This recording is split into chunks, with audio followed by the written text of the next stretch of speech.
Hai, bertemu lagi kita di dalam channel Kebun Acak-Acak. Okey, hari ini saya nak ceritakan bagaimana saya menanam pokok daun kesum di dalam bekas minyak masak yang terbuang. Okey, mula-mula kita bersihkan pokok daun kesum yang saya tanam lebih kurang sebulan yang lalu. Sekarang pokok kesum ini sudah pun berakar. Tengok akarnya begitu banyak sekali. Okey, pastikan akar ini banyak ya. Okey, kemudian sediakan bancuhan baja AB.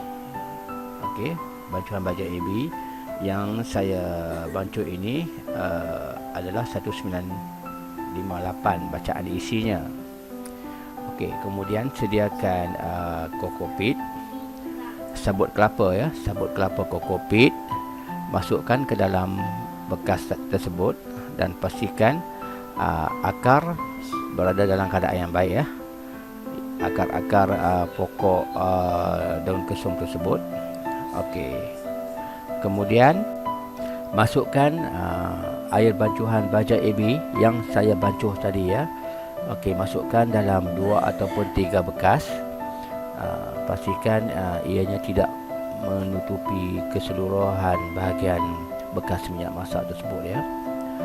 Okey, setelah siap, pokok kesum boleh dibiarkan ya begini, dan tengok hasilnya di hari-hari yang akan datang. Okey, berjumpa lagi kita di dalam channel Kebun Acak-Acak. Jangan lupa subscribe. Bye.